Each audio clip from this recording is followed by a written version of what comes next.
Salut à tous, j'espère que vous allez bien, c'est Team Léonard. Aujourd'hui on se retrouve pour une nouvelle vidéo et je vais vous apprendre à gérer l'arrivée du chiot à la maison. Et pour ça on va rejoindre Eric et Pala, c'est parti. Ça doit être Timothée, Pala, on y va, on va l'accueillir. Viens Pala.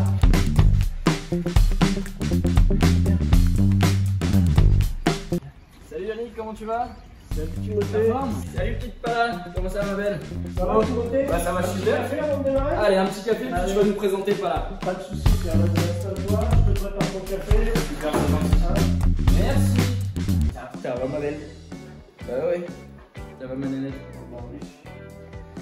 Alors, Eric, est-ce que tu peux nous présenter ta petite Pala? Bah écoute, Pala a 3 mois et demi, ça fait 1 mois et demi qu'elle est à la maison. Pourquoi tu as choisi cette race de chien? Parce que c'est un chien proche de son maître, qui aime bien les enfants. J'ai des enfants et des petits-enfants. C'est un chien qui est dynamique.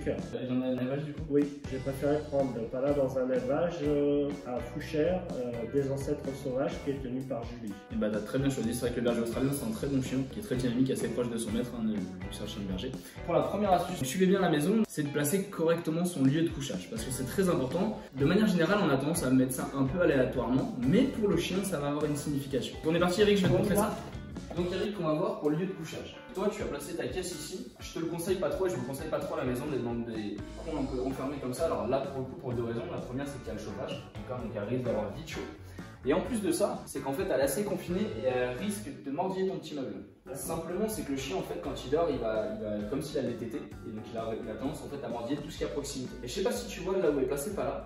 Je pense que ça, c'est un endroit qui est pas mal, parce que naturellement, elle vient se poser ici, ça veut dire que l'endroit est plutôt intéressant.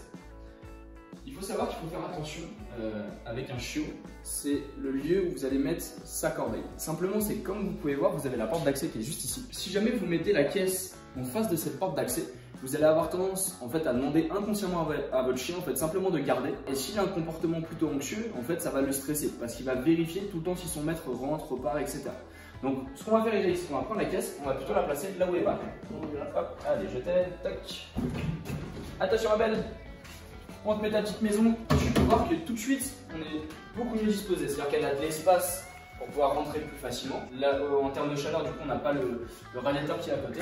Et en termes d'accès, si jamais elle est dedans, elle n'a pas vue aux portes d'accès.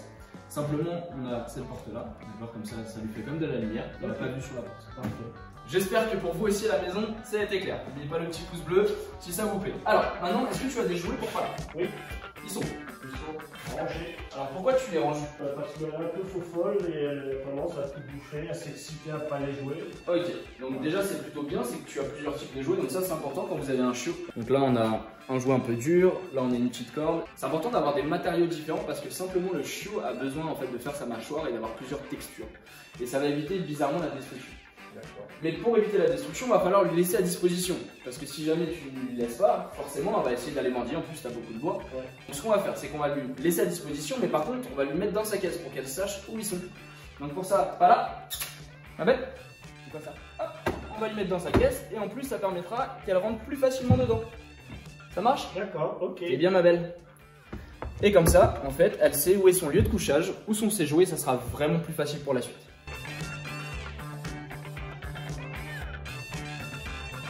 Et une dernière petite chose, c'est quand vous allez récupérer votre chiot.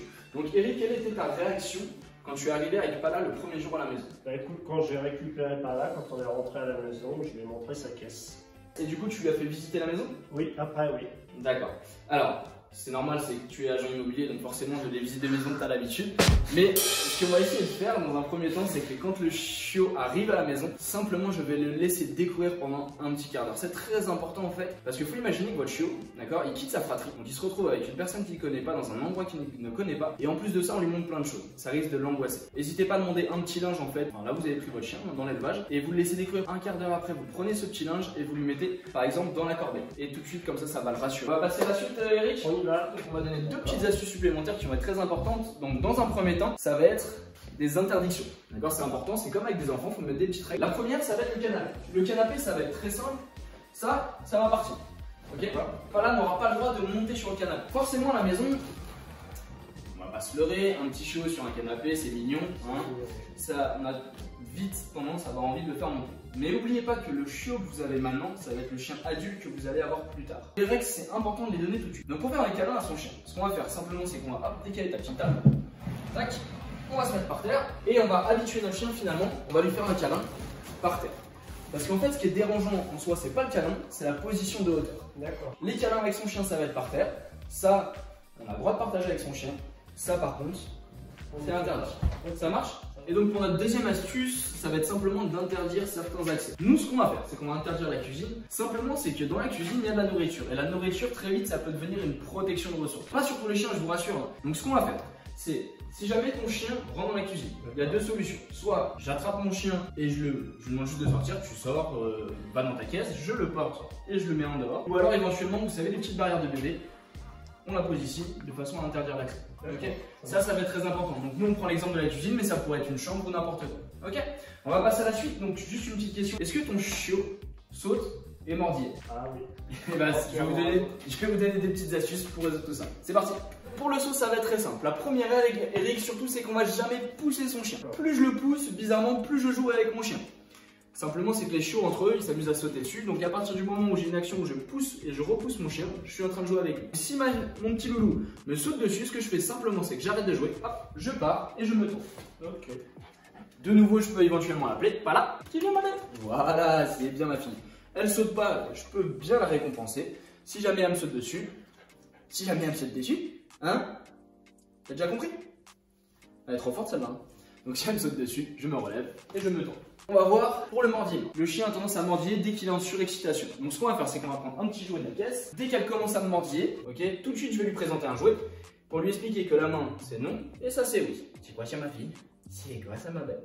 Si vraiment elle insiste trop, je vais avoir une réaction un peu comme une main. Ça veut dire que je vais juste venir fermer le museau. Surtout vous ne serrez pas, ça sert à rien de fermer fort.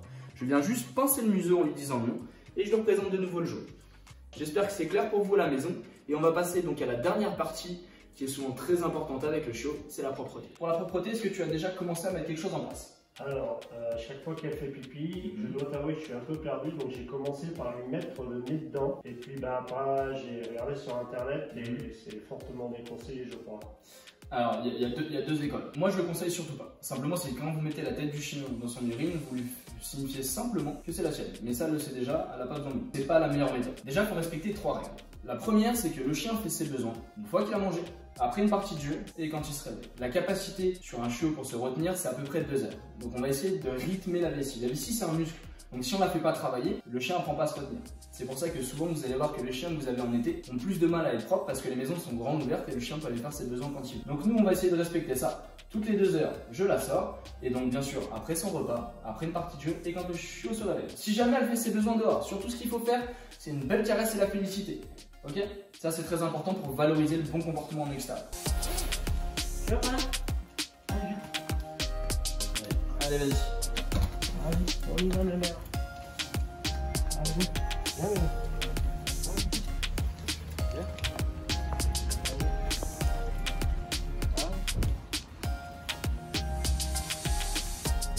Ouais, c'est bien. Et là, regarde, tu penses à bien féliciter dès qu'elle a fini. C'est bien, ma belle. C'est bien, ma mère.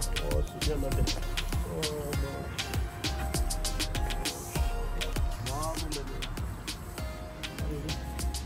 Bon, bah, c'est super. Bravo Eric, merci de nous avoir accueillis. Bonne continuation avec toi. Plaisir, je t'en prie. C'est la fin de la vidéo, j'espère que ça vous a plu. Si c'est le cas, n'oublie pas un gros pouce bleu. La page Facebook et Instagram sont dans la description. On n'oublie pas de s'abonner à la page, la petite cloche pour recevoir la notification. Et on se retrouve bientôt pour une prochaine vidéo. Allez, ciao!